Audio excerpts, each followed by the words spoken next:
আমরা ৮ নাম্বার রুলসটা দেখব এখন, যে আমাদের বইয়ের লিস্টের ব্যবহার, LEST, লিস্টের ব্যবহার।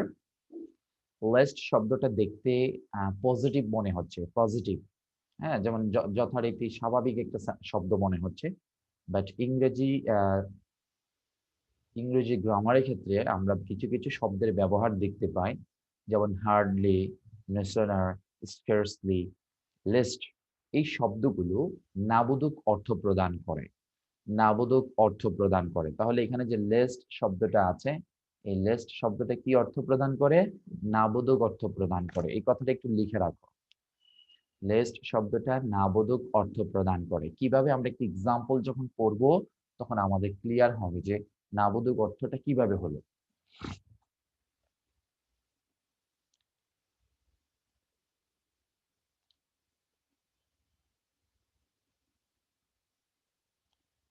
দেখো, লিস্টের সাথে শুড অথবা মাইটের সম্পর্ক, লিস্টের সাথে শুড অথবা মাইটের সম্পর্ক। আমার সাথে একটু কি বলতে পারবে, লিস্টের সাথে কার কার সম্পর্ক?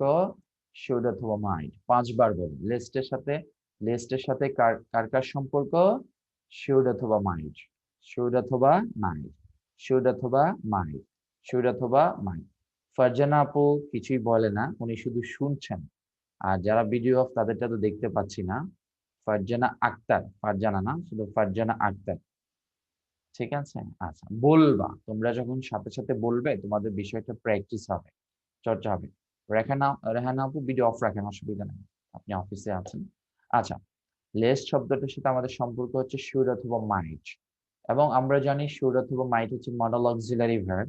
আর মডেল অক্সিলারি ভার্ব কোথায় বসে? সাবজেক্টের পরে বসে। সহজ কথা। তাহলে আমরা কিভাবে ব্যবহার করব? দেখো, lest plus subject plus should অথবা মাইট, আর শুড অথবা মাইট হচ্ছে মডেল অক্সিলারি ভার্ব। তাহলে মডেল অক্সিলারি পরে ভার্বের বেস ফর্ম হবে। সহজ কথা। তাহলে আমরা এতটুকুই মনে রাখবো, lest plus subject plus should অথবা মাইট প্লাস বি1। এত কথা আমাদের মনে রাখার দরকার নাই। আমরা শুধু মনে রাখবো লিস্ট শব্দটা নামবোধক অর্থ প্রদান করে, এবং লিস্ট শব্দটার সাথে শুড অথবা মাইট এই দুটা শব্দ বসে, এবং শুড অথবা মাইট সাবজেক্টের পরে বসে, এটা আমরা এমনিতেই জানি। এটা অনর্থক মুখস্থ করে আমাদের ব্রেনটাকে ঝামেলা বাজানোর দরকার নাই। এবং শুড অথবা মাইটের পরে যে বি1 হয় সেটাও আমরা জানি, এটাও এখন নতুন করে শেখার দরকার নাই। শুধু আমরা মনে রাখবো শুড অথবা মাইটের পরে লিস্টের সাথে শুড অথবা মাইট বসে। আর কেউ যদি বলো যে কিভাবে বসে, একটা এক্সাম্পল দেখো, তাহলে ক্লিয়ার হয়ে যাবে। এক্সাম্পল গুলো কে বুঝাই দিতে পারবে? মাইমুনার সাথে সাথে হাত, মানে raise hand. Thank you. Maimuna একটা বলবে, তারপর রাকিব আরেকটা সেন্টেন্স বলবে। মাইমুনা প্রথম সেন্টেন্সটা বলো। He ran past lest he missed the train. এখানে ভাইয়া লেস্ট আছে যেহেতু তাই সাবজেক্টের সাথে শুড বসবে। আর ভার্বটা বি1 হবে। আর মডেল অক্সিলারি ভার্বের ক্ষেত্রে সাবজেক্টের পরে ভার্বের বেস ফর্ম হয়। তাই এখানে he run past lest he should miss the train হবে। Thank you. শব্দটা হচ্ছে রান না, শব্দটা হচ্ছে র্যান। হি র্যান ফাস্ট, সে দ্রুত দৌড়িয়েছিল। Lest he should miss the train, যাতে করে সে ট্রেনটা মিস না করে। দেখো, এখানে আমরা কোনো ধরনের নেগেটিভ শব্দ দেখি নাই, বাট কিন্তু আমরা কি বলছি?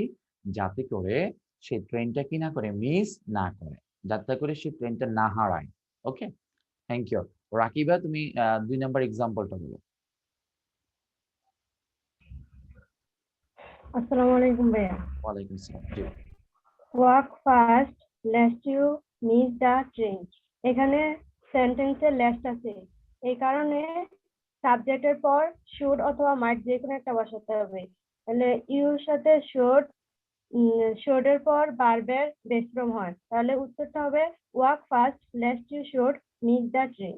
Absolutely right, thank you. Walk fast, তাড়াতাড়ি হাঁটো।